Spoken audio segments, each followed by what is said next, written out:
My name is Jim Estes, and today I'm going to talk about a drill that I think is extremely important for the swing plane. So what I want you to do is, and this, by the way, is going to give you an instant understanding of exactly the feeling you want to have in the golf swing. Take a club. You can put a rod, alignment rod, in the grip, or I'm sorry, in the butt end of the golf club. Take the golf club, turn it like you're going to hold it, and then what I want you to do is take that club, put it right against your left hip, so you're holding both clubs here. Now you've got an alignment rod on the ground and a golf ball, and what I want you to do, getting into your good posture position, your weight over the arches, feel balanced. The insides of the heels are going to be about the width of your hips. Take a swing back, slow motion, and trace with that alignment rod the target line all the way up. The shaft should be parallel to your target line at the top, and then slowly coming down, trace the line. And do this in slow motion. Right into the impact position. So this is a great feedback tool, visual feedback tool for learning the proper swing plane. Go right to your impact position. I encourage you to do this drill in slow motion, and if you have 5 minutes a day, if you do this drill every day, I guarantee you're going to improve your golf swing. So again, I think you'll find this to be extremely helpful. JimEstesGolf.com if you have any questions. I want your hands to be in a cast. Now what do I mean by that? That angle and that angle do not change. I was taking lessons from Jackie Burke, who was down at Champions in Houston. He won the Masters in 1954, and he was teaching Hal Sutton. And one of the things he said is, if you use your hands at any point during the backswing on the takeaway, you're going to have to figure out how to manipulate the club, and that's all timing. So he just doesn't want to see any hand action, and I believe that's really a good way to play. So I'm a stickler on. I'm more of a backswing teacher than a forward swing teacher because it's just simple research. I mean, from here to the ball takes 0.3 of a second. It's just not enough time, unless you play all the time, to change anything. The best players in the world can manipulate the club face in the downswing, but most everybody else can't do that. But my point is that takeaway is pretty good. So now, is that the backswing I want? You got it pretty upright there. I know you're trying to keep the club upright on purpose, I suspect. Yeah, which is okay. But there's some biomechanical measurements that really going to tell me if your wingspan exceeds your height more than 2 to 3 inches, you should have an upright swing. My wingspan is 2 inches shorter than my height. I got T-Rex arms, so I don't have any chance to go up. So I just don't, because it's not a power source for me. If you have leverage and you have a wide arc, you should use it. The other thing is your forearms are longer than your upper arms. The club's going to come down on a steeper plane. The bottom line is, some people come down on this plane, some people come down on this plane, and some people come down on this plane. It doesn't matter to me. I don't want it to ever come down with an iron that steep. Because if you get a driver, trying to hit a driver with that steep a plane, you can't play. Alright, so setup-wise, I think there's 3 things I look for. I want to see my body track mat's going to be back soon, but it'll tell me from heel to toe where your weight is. It looks to me like your weight's a little on your heels, but I want the tip of the knee, the ball of the foot, tip of the elbow, top of the spine to be in a straight line. So I would move your knee about 1 inch forward, so your weight's more underneath your arches. So just more of a crouch? Nope, it's just shifting. Translating a little more to the center of your foot. See, I want your weight underneath the middle of your shoelaces. So I'll demonstrate what I want. If I had you stand on this rod right here, I would want your weight underneath your arches and not on your heels or your toes. Alright, so to me it looks like you're a little bit on your heels. That's what it looks like to me.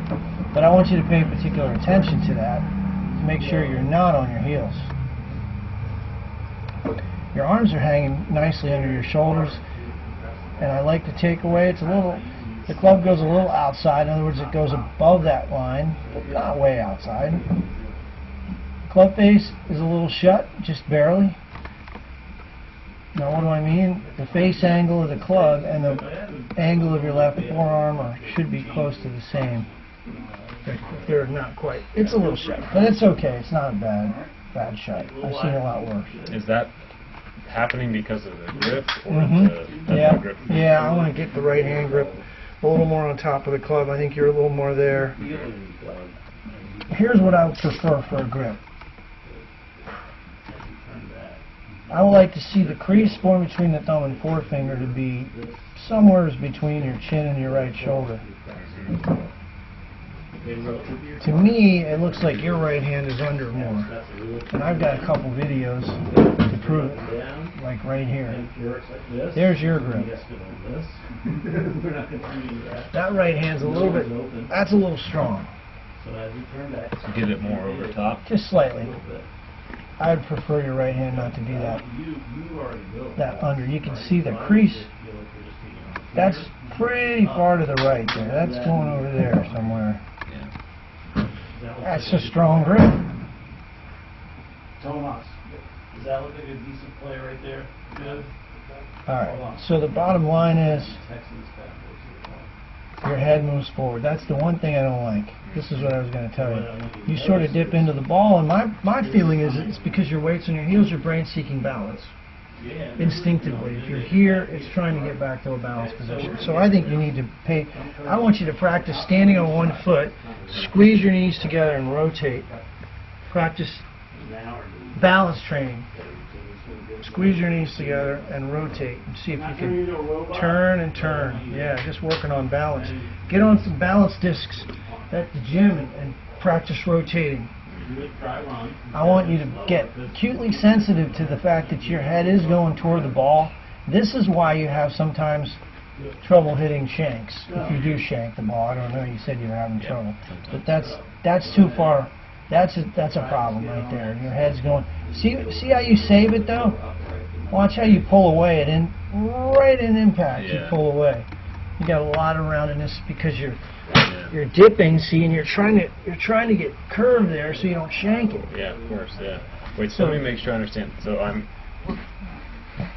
The errors at the beginning of the downswing or during No, watch the backswing very carefully. Your head's going to go right across that line. And I think it's partly because you're going up too much.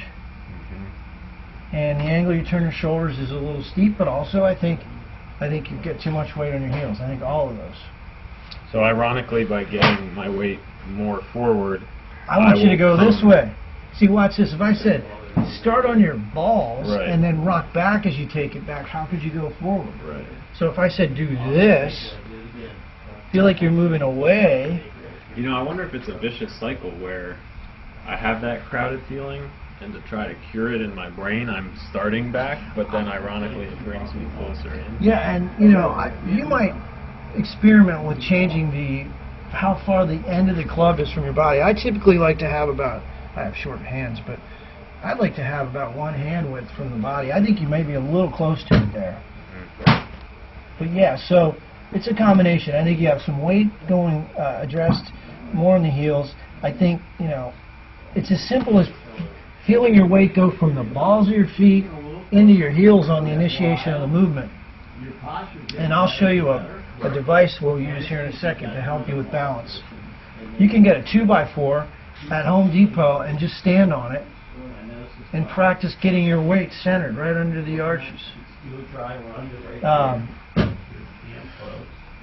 But anyway, that's in a nutshell your biggest problem.